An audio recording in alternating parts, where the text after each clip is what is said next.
Jadi sungguh apa ya, Allah teh luar biasa Kang dalam masalah rizki. Kita mah yakin aja, ikhtiar aja. Saya pengen umroh, maksimalkan ikhtiar kita. Lucu-lucuan sebetulnya sih, bawa buku tabungan gitu ya, habis sholat, minta sama Allah. Kita serius, ingin umroh. Ya Allah undang, Masya Allah. Ya, luar biasa. Tapi baru saya aja.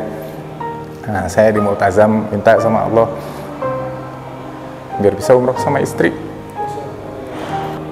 Ya merasakan nikmatnya lah. Kalau sama istri kan misalnya barengan, nanti sama istri tawaf menggenggam tangan istri kita gitu.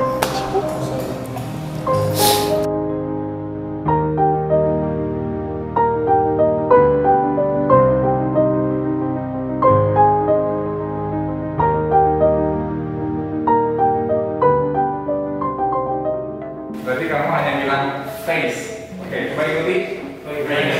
Face, ya. F-nya tipis, ya. You have to pronounce face. Alhamdulillah, saya itu dibesarkan di keluarga yang sangat hangat. Alhamdulillah, saya punya 2 adik. Orang tua juga alhamdulillah sekarang masih pada ada. Saya kuliah di Unpad di Fakultas Sastra dulu. Kalau sekarang Fakultas Ilmu Budaya. Kemudian saya lulus sarjana itu 2007. 2005 sebetulnya sambil kuliah saya udah kerja di perusahaan tekstil. Saya di bagian HRD dan training karena memang ya itu alhamdulillah Allah kasih amanah nih saya di bahasa. Jadi 2007 wisuda itu saya sudah alhamdulillah saya sudah punya penghasilan sendiri. Nah, kemudian barulah masuk ke dunia saya bekerja di perusahaan ribawi ya, di perbankan. Alhamdulillah saya nikah di September 2007. Kemudian amanah anak saya ada 4. Saya melihat di konvensional itu ada satu yang di background agama yang saya pelajari, ternyata lingkungan kerja saya di sana itu tidak mendukung saya untuk menjadi lebih dekat dengan Allah lah, menurut saya pribadi gitu. Akhirnya saya pindah ke perbankan syariah, berharap memang di situ saya lebih mendapat ketenangan dan bisa orientasinya itu bersamaan dengan din yang saya pelajari. Nah, tapi ya setelah lama dipertimbangkan gitu ya, istri itu resign duluan, memang. Nah, sebelumnya di perbankan juga. Setelah ngobrol-ngobrol ya sudahlah, di rumah aja. Gitu. Kalau istri itu sejauh yang saya tahu bahwa ibu itu kan madrasatil aulad. Ibu itu adalah sekolahnya anak-anak. Gitu. Jadi ya sudah, akhirnya istri memutuskan resign, saya dukung juga. Tapi dulu itu kalau resign dua-duanya, nah, masih belum firm nih gitu ya. Waduh, besok gimana? Dulu malah anak-anak tuh masih kecil-kecil ya. Saya dulu ketika resign anak baru 2 gitu. Ketika resign itu masih kecil, lucu-lucunya lah, biaya juga lucu-lucunya gitu kan. Akhirnya istri dulu. Nah, pas 2015 akhirnya ya alhamdulillah, karena memang saya di tempat kerja sebelumnya juga di perbankan juga, saya tuh dipercaya, diamanahi untuk jadi rohis. Jadi yang undang-undang kajian Ustadz itu kalau di sana itu, nah kebetulan dulu tuh saya yang mengundang beliau ceramah, tapi tidak pernah membahas masalah riba ya. Kalau ditanya masalah itu, Ustadznya kadang-kadang bilang gini, Kang Irfan, ini dijawabnya mau sekarang serius panjang atau gimana nih? Kalau mau serius dan panjang nanti aja pas nganterin saya pulang di mobil ya. Oke, itu akhirnya ya sudah. Qadarullah 2015 saya resign, meninggalkan. Ketika resign itu pinjaman pribadi ya, staff loan juga saya masih ada, pinjaman rumah segala macam juga masih ada. Total tuh sekitar 154-an lagi juta gitu, 154 juta. Mungkin bagi sebagian orang itu kecil, tapi saya melihatnya kok ini pinjamannya besar ya. Dan jangka waktu pinjamannya itu di kantor dulu sampai dengan pensiun, jadi 24 tahun lagi dari 2015 menuju pensiun saya gitu. Saya gimana ini? Adalah bismillah aja, saya ngajukan resign, alhamdulillah di approve, kemudian itu harus dilunasi ya. Itu dia dengan cara Allah dimudahkan untuk dilunasi kan. Saya setelah resign itu saya nggak tahu gimana caranya ya, Allah yang plot pinjaman saya yang ratusan itu ya Allah selesaikan berapa bulan ya, sebulan setengah, 2 bulan lah gitu. Luar biasanya Allah itu ketika kita mendekat tuh Allah malah lebih dekat sama kita gitu. Setelah itu saya resign, belum ada kerjaan tuh, anak mau sunat gitu. Dulu kan kalau zaman di bank tuh kalau mau sunat tuh wah ada nih dari kantor dapat gitu, tapi sekarang tuh wah nggak ada nih ya. Tapi yaudah deh, kita berharapnya tuh memang betul-betul ketika hijrah itu ketergantungan kita kepada Allah tuh itu yang betul-betul harus kita mantapkan gitu, karena memang tidak ada lagi tempat bergantung kita selain pada Allah Subhanahu Wa Taala. Nah akhirnya alhamdulillah saya 2016 bergabung di SMKPU Negeri Bandung. Nah di sini karena background saya dari sastra Inggris, saya ngajar bahasa Inggris di SMK. Ya mungkin ya kondisinya juga guru honor ya, sampai dengan sekarang juga alhamdulillah masih honorer gitu. Nggak cukup memang ya, perbandingan ya, kita lihat ngajar di sekolah, kemudian pekerjaan yang dulu terlepas, saya tetap mensyukuri rezeki yang Allah berikan dengan wasilah sekolah ini melalui ngajar gitu. Tapi ya 1 berbanding 9 ada sih gitu. Jadi dulu itu 1 kalinya di sini, tapi 9 kali di dunia, di pekerjaan yang sebelumnya. Semua teman-teman yang hijrah dari lembaga ribawi ya, kalau pindah itu parameternya pasti pengen dapat salary yang minimal sama dengan yang dulu gitu. Tapi ketika kita sudah hijrah, kita sudah berpindah, mindset itu harus dirubah gitu. Mindset seperti itu, kalau misalnya kita tetap punya seperti itu ya kita nggak akan pindah-pindah. Pergolakan itu selalu ada. Yang pertama kali saya ajak ngobrol itu adalah istri. Jadi rekan-rekan, teman-teman yang mau hijrah dari dunia apapun lah, pokoknya hijrah itu kan berpindah dari yang tidak baik menuju yang baik. Nah, apa yang akan kita lakukan di depan itu yang harus kita kondisikan terlebih dahulu adalah istri kita. Karena istri kita itu ya teman kita di rumah ya, yang nanti akan mendidik anak-anak gitu. Kalau sama istri sudah satu visi, satu fikroh, itu insya Allah kedepannya lebih mudah gitu. Anak saya dulu ketika hijrah itu masih usia yang pertama 6 tahun ya, masih kecil lah. Yang kedua itu sekitar 2,5 tahun atau 3 tahun gitu. Lagi perlu-perlunya biaya itu, kalau ke dokter kan ke dokter wah spesialis dulu ya, zaman-zaman kerja seperti itu. Ya sudahlah, tapi akhirnya besok makan apa, kemudian nanti anak-anak sekolah di mana, di situ kita ngajinya lebih rajin kan. Saya bilang sama istri, Mam, yuk kita nih sama Allah dikasih waktu banyak, kita lebih dekat lagi ngajinya, lebih benahi lagi nih urusan ukhrawi kita, akhirat kita gitu, terutama ngaji yang membahas masalah ketauhidan gitu. Dulu saya ke Darut Tauhid, kemudian juga liko juga dengan ustadz-ustadz, istri juga seperti itu. Sisi tauhid kita, ruhiyah kita diperbaiki. Jadi dalam kondisi apapun, kalau hijrah itu tauhidnya tidak diperbaiki, itu berabe, susah ya. Karena yaitu ketika hijrah itu lepas kerjaan ya, sumber penghasilan kita sudah hanya tinggal kita sama Allah aja gitu. Hanya tinggal antara kita sudah betul-betul vertikal aja itu.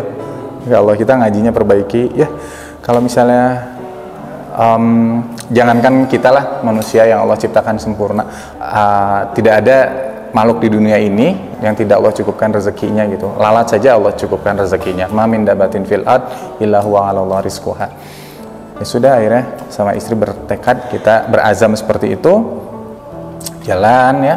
Saya masih ngajar di sekolah di SMKPU. Kemudian Allah kasih busyra, Allah kasih berita bahagia. Jadi setelah resign itu ternyata istri saya bilang, pakainya ngisi deh, kandung. Oh ya, alhamdulillah, saya bilang gitu kan. Alhamdulillah. Pas periksa ke dokter, wah qadarullah Allah kasih kembar.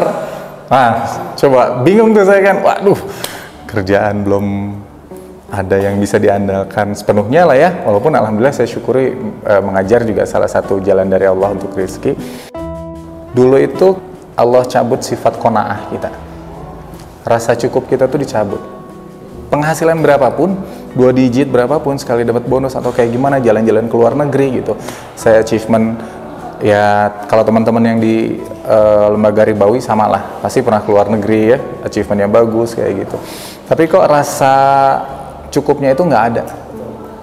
Diambil tuh sama Allah tuh, mau budget berapapun, kok nggak nyisa ya, kayaknya tuh nguap gitu. Bayar angsuran tetap gitu. Kemudian mau ke sana mau ke sini juga susah, terutama mau ngaji susah. Dulu saya sering sakit-sakitan, istri sakit-sakitan. Saya pernah dioperasi juga Kang, di rumah sakit besar tentunya dulu ya. Dioperasi karena saya sering makan yang enak-enak, mahal-mahal tuh gitu. Treatment nasabah, nge-treat nasabah, kita di-treat juga sama rekan kerja gitu ya.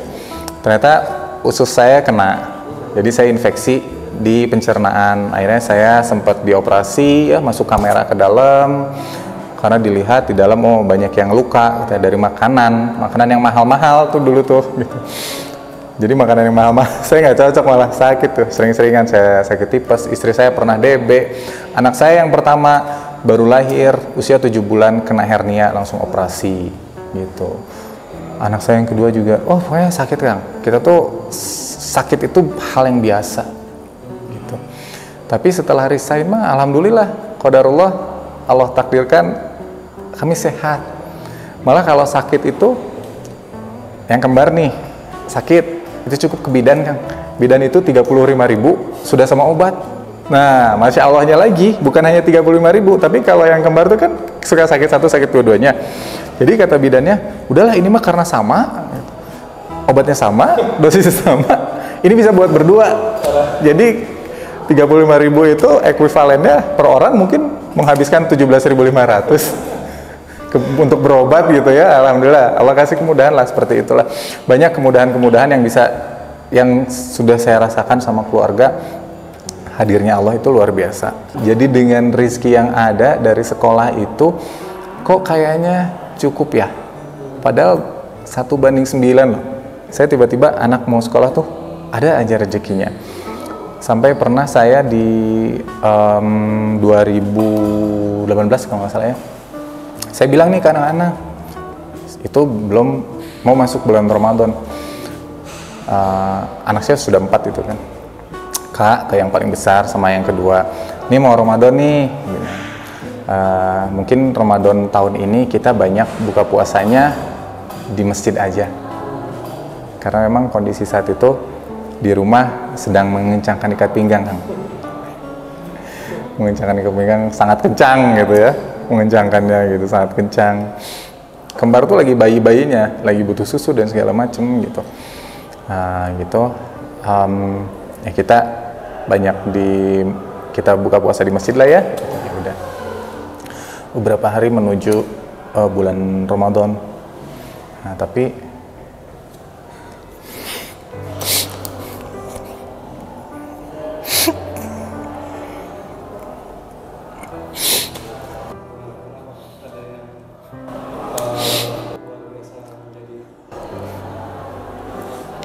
jadi 2018 itu ketika akan Ramadan ya, ya saya bilang kayak gitu, kondisi di rumah kita memang lagi apa adanya, tapi alhamdulillah Allah tuh luar biasa gitu. Yang tadinya saya bilang mau buka puasa di masjid, wah itu makanan bejibun Kang. Tetangga-tetangga saya ngirim buat iftar, buat buka puasa gitu ya. Ada tiba-tiba kiriman, makanan-makanan Eropa ya, dari ada dari satu hotel, teman saya ngirim gurame asam manis, kemudian juga sampai dengan kue-kue, roti, pizza, segala macam makanan buat iftar, dan itu terjadi hampir setiap hari. Sampai saya pernah kami lagi di tempat mertua ya, tetangga saya itu jam setengah 10 gedor-gedor pintu, nggak ada. Saya kan akhirnya nge-WA dulu, nelfon, "Om, ini mau kirim soto daging." "Wah, Bude, aduh ini lagi nggak di rumah nih, kita nih lagi di rumah orang tua." "Oh yaudah kalau gitu besok aja ya, aku datang lagi." Besok ketika mau subuh tuh beliau datang lagi, bawa satu panci itu penuh semua daging semua. Dan itu tuh terjadi hampir setiap hari loh Kang. Ya qadarullah, Allah yang menggerakkan hambanya gitu. Padahal saya sama sekali nauzubillah min dzalik nggak ngasih tahu ya, kita nggak punya makanan atau apa gitu, enggak lah, makanan seadanya. Tapi ya Allah gerakkan gitu, Allah gerakan hatinya, Allah gerakan saudara-saudara gitu. Ada temen yang dikirim segala macam, buah-buahan, kulkas saya penuh Kang. Istri saya tuh sampai beberapa kali nangis ya. Ya saya juga sama gitu. Ternyata, wah Masya Allah ya, terlalu kecil lah, terlalu naif kalau misalnya kita mengecilkan kebesaran Allah, kasih sayang Allah terhadap kita gitu. Masya Allah, dulu itu di awal-awal saum gitu, sudah sampai pertengahan mau Idul Fitri nih, project juga, karena saya kan ada usaha 2017 saya mulai usaha gitu di konstruksi. Itu tidak ada yang, memang kondisi usaha lagi nggak bagus, nggak ada yang cair lah gitu. Kemudian juga belum ada pegangan apapun, wah mau lebaran nih gitu kan. Pertengahan anak udah ada yang nanya baju, ada segala macam. Ya udahlah, saya kasih pengertian aja, sabar, nanti insya Allah kalau ada rezeki mah ya Allah pasti kasih gitu. Udah, qadarullah. Itu ada lagi ternyata Kang. Jadi saya sebelum Ramadan itu kalau nggak salah saya pernah bawa satu konsumen, karena teman saya ini nitipin rumah ke saya, untuk dijual. Rumahnya di tengah kota. Van, tolong jualin udah sebelum Ramadan. Kalau nggak saya pernah bawa konsumen ke sana, saya perlihatkan, udah paling saya tanya WA-an segala macam. 10 hari sebelum Lebaran kalau nggak salah, saya lagi meeting ex-bank saat itu. Tiba-tiba yang punya rumah nelfon, "Van, kemarin konsumen yang dibawa sama kamu udah deal nih, close sama yang lain." Emang berapa teh? 12,3 miliar cash. Jadi ya Allah, saya bilang 12,3 miliar itu cash Kang, bukan KPR ya. Saya ketika membawa konsumen beli rumah tuh saya takutnya, aduh nanti kalau pakai jasa ribawi saya ikutan kena. Tapi udah deh, saya bawa dulu, nanti buat kamu ada komisi ya sekian. Seminggu sebelum Lebaran itu Allah takdirkan ya, saya ada rezeki seperti itu juga di bulan Ramadan yang sama. Jadi wah Masya Allah, sangat sangat kerdil kayaknya, sangat naif lah kalau misalnya kita mengesampingkan sosok Allah gitu dalam kondisi kita mencari rezeki, dalam kondisi kita saat hijrah itu. Padahal semuanya memang sudah Allah cukupi. Saya tidak pernah kepikiran bahwa Ramadan tersebut yang dalam pemikiran saya kondisi Ramadan yang betul-betul mengencangkan ikat pinggang gitu ya, tapi ternyata keajaiban dari Allah tuh sungguh luar biasa. Yang dari awalnya saya nggak tahu itu, tiba-tiba makanan pada datang sendiri ke rumah ya, wasilahnya ada dari tetangga, dari apa gitu, kemudian diantarkan. Kemudian di pertengahan juga sampai akhir Ramadan mau Idul Fitri, saya belum punya pegangan apapun, tiba-tiba Allah takdirkan rumah itu terjual 12,3 miliar tanpa riba, cash dibayar saat itu juga gitu ya. Akhirnya alhamdulillah, dengan kondisi seperti itu saya tuh lebih meyakini bahwa ya Allah, ternyata kalau Allah mau kasih rezeki itu diambil dan diberikannya sangat mudah sekali gitu Kang. Yang kadang-kadang kita tidak berpikir ke arah sana. Ketika kita Allah kurangi, maksudnya batasi rezekinya, kadang-kadang kita tidak bersyukur bahwa di balik itu tuh sebetulnya ada hikmah yang bisa kita gali lagi yang akan Allah berikan gitu. Alhamdulillah, saya setelah resign itu kan saya ngajar di SMK nih di sini. Ini SMK yang orientasinya lebih ke bangunan, kan di sini jurusannya tuh jurusan ada teknik gambar bangunan, ya desain seperti itu ya. Pokoknya SMK yang mayoritasnya laki-laki gitu. Nah, saya nggak tahu nih Allah kenapa kok di sini saya bilang kerjanya. Ternyata ya setelah dijalani alhamdulillah Allah takdirkan memang usaha saya juga di bidang konstruksi, Kang.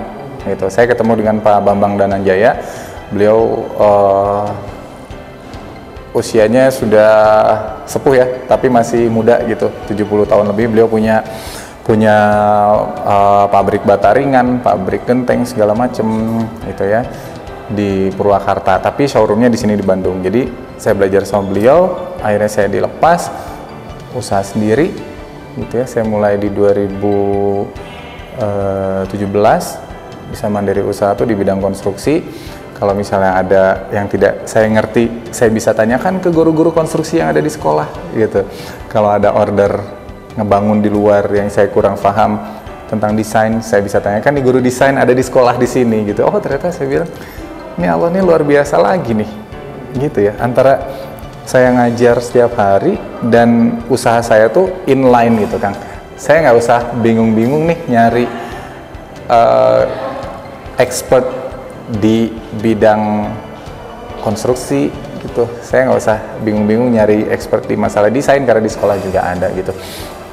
Kalau bisnis untuk startup, untuk pemula, jangan bisnis yang menurut saya pribadi yang saya pelajari itu, jangan bisnis kita yang bisnis produksi gitu. Karena di situ faktor loss-nya itu besar, Kang. Ketika kita memulai belum ada jam terbang, kita memproduksi sesuatu hal gitu. Nah, kemudian kalau tidak terjual kan ada loss. Lebih baik kita membantu atau menjualkan produk orang lain. Karena di situ faktor loss-nya sangat sedikit, Kang. Gitu. Yang harus dirubah itu mindset-nya bahwa mungkin nanti yang akan kita dapatkan setiap bulan itu bisa jadi lebih kecil daripada yang biasa kita dapatkan dulu gitu. Nah, tapi jangan kemudian jadi mundur. Parameternya itu bukan salary bulanan yang dulu, Kang. Parameternya tuh ridho Allah. Jadi mau mulai usaha apapun, ketika Allah ridho, jalankan. Nah, jangan terlalu banyak hitung-hitung segala macam, hitung formula, hitung rumus, hitung kerugian, hitung segala macam, wader gitu. Saya pernah ketemu juga nih sama teman hijrah ya, gitu. Saya ketemu di masjid di daerah masjid di Jalan Sumbawa kalau nggak salah. Saya lagi sholat zuhur. Nah, ketemu sama beliau nih, gitu. Nah, mau mulai bisnisnya bisnis ayam. Tapi saya lagi hitung-hitung dulu nih, Kang Irfan. Hitung apa, Kang? Saya bilang, hitung nanti lossnya ini gimana, nanti bulunya jadi apa, kemudian wah segala macam gitu ya. Wah, saya bilang, kok panjang ya? Pas udah gitu, tapi udah jalan belum, Kang, bisnisnya? Belum. Saya beberapa minggu ini, beberapa bulan lagi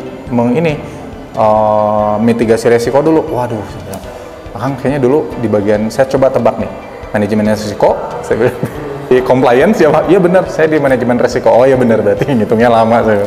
Pantesan ketika saya ketemu sama beliau tuh belum mulai aja itu bisnisnya. Jadi udah, teman-teman kalau misalnya mau bisnis, jalan aja dulu. Saya ingat kata Pak Bambang itu, kata beliau kalau misalnya kita mau bisnis, jalan aja dulu, Van. Nanti kalau nyemplung pasti ada yang nolongin. Kita nyemplung aja dulu.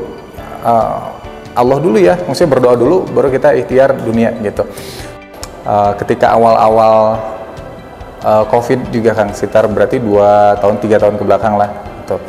Awal-awalnya itu saya memang aset keluar juga itu kan, tagihan-tagihan, ada beberapa tagihan kerjaan belum cair, kemudian juga di sekolah juga honor dimundurkan ya, sudah biasa kalau guru honorer itu dimundurkan, belum cair juga.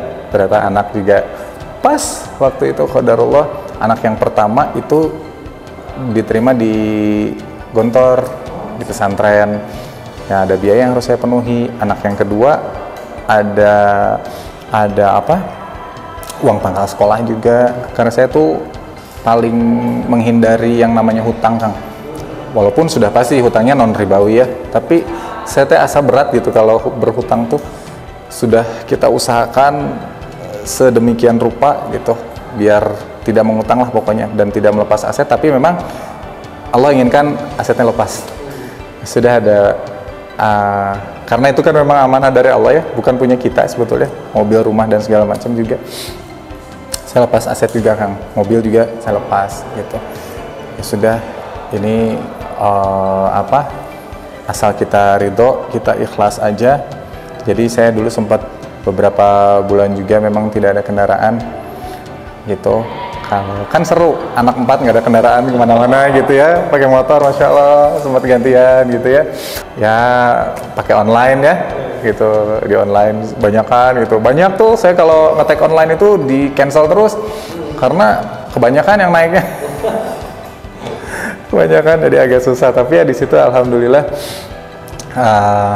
kita terus aja minta sama Allah bahwa yakinlah Allah mah gampang kalau misalnya Allah takdirkan ingin memberi mah gitu, pasti kesampaian. Dan akhirnya hanya beberapa bulan dari situ pun sama jalannya seperti yang sebelumnya, tidak diduga-duga. Akhirnya Allah kasih lagi kendaraan, aset-aset saya balik lagi gitu, dan itu semuanya full cash alhamdulillah.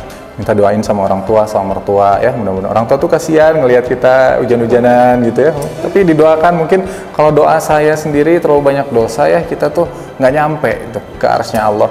Tapi kalau orang tua, anak-anak mungkin ya, yang betul-betul ikhlas gitu, itu bisa nyampe gitu kan, pintu langitnya kebuka gitu. Pun sama ketika ini satu lagi Kang, saya alhamdulillah Allah takdirkan pas sebelum COVID juga kemarin itu saya umroh juga.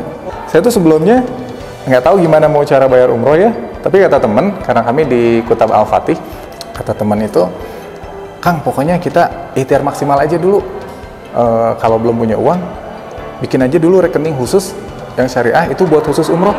Kalau lagi sholat nih, sholat malam atau apa, bawa aja rekeningnya ke sajadah. Insya Allah ya segitu. Gila ini.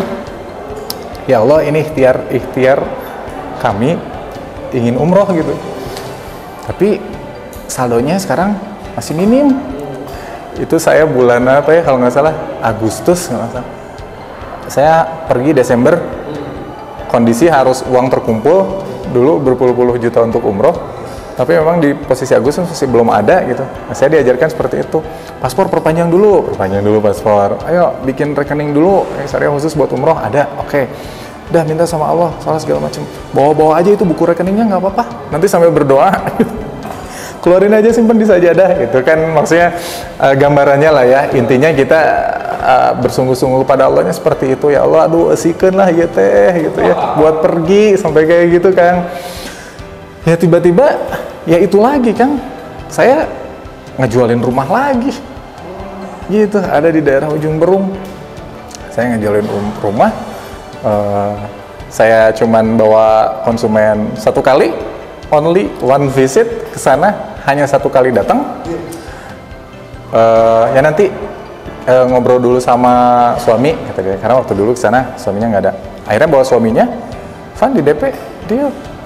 Dari situ saya dapat 25 juta kan, alhamdulillah. Desember, alhamdulillah izin Allah saya pergi umroh. Tahun baru teh dulu saya lagi transit di Bangkok. Jalan Allah ya, seperti itu.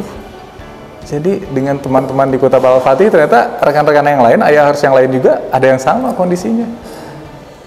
Jadi sungguh apa ya, Allah teh luar biasa Kang dalam masalah rizki. Kita mah yakin aja, ikhtiar aja. Saya pengen umroh, maksimalkan ikhtiar kita. Lucu-lucuan sebetulnya sih, bawa buku tabungan gitu ya, habis sholat minta sama Allah, kita serius ingin umroh, ya Allah undang, Masya Allah ya, luar biasa. Tapi baru saya aja. Nah, saya di Multazam minta sama Allah biar bisa umroh sama istri. Ya merasakan nikmatnya lah. Kalau sama istri kan misalnya barengan, nanti sama istri tawaf menggenggam tangan istri kita gitu.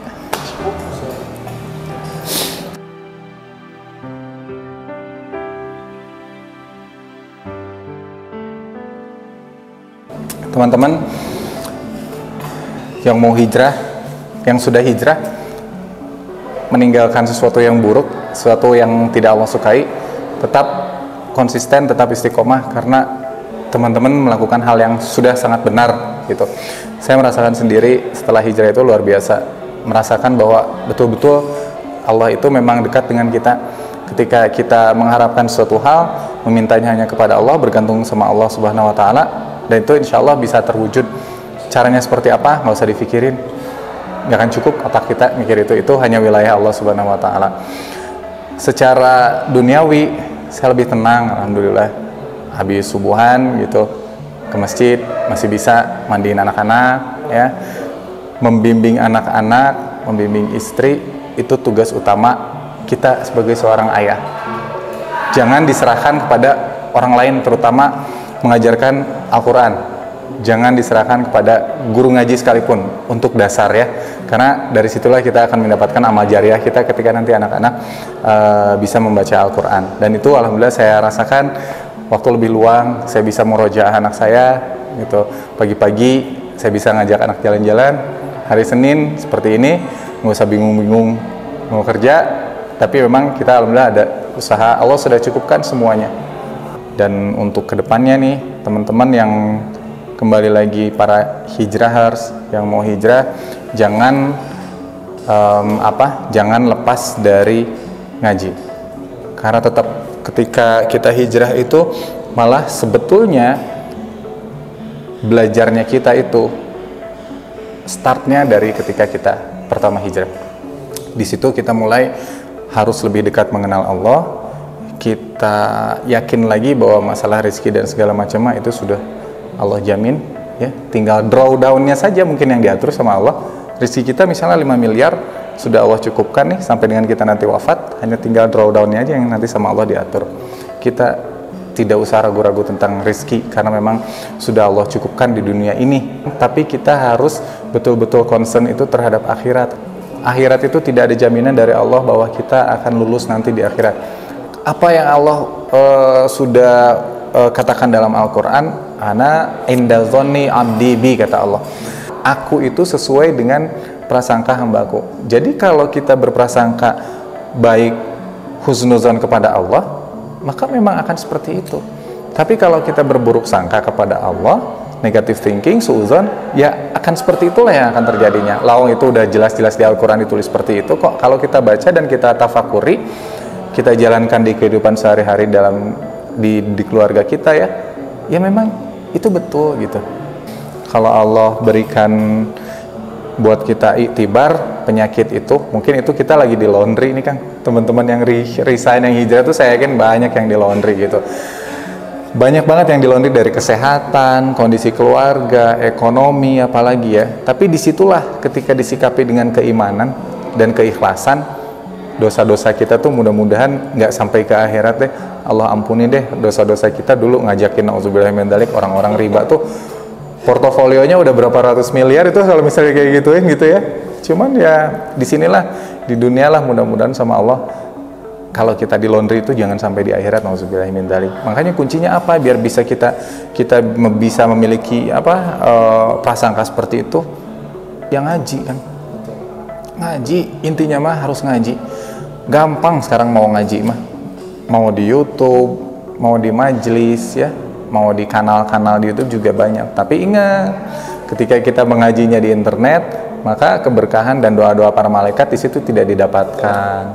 Berbeda dengan kita ngaji di majelis ya. Kalau di majelis duduknya kita itu semuanya sudah Allah nilai sebagai ibadah juga yang lebih afdol pasti ya daripada di media. Nah, jadi buat saya pribadi dan keluarga itu konsep seperti itu yang coba kita tanamkan. Mungkin masih banyak kesalahan yang harus diperbaiki, saya juga sama istri gitu. Tapi minimal konsep keraguan kita terhadap kelulusan kita di akhirat lah yang membuat kita terus belajar untuk lebih mengenal Allah lagi. Saya Irfan Mediansyah Yusuf. Demikian sharing yang saya berikan, semoga bisa menjadi wasilah kebaikan buat teman-teman semuanya. Kurang dan lebihnya saya mohon maaf. Billahi taufiq wal hidayah. Assalamualaikum warahmatullahi wabarakatuh.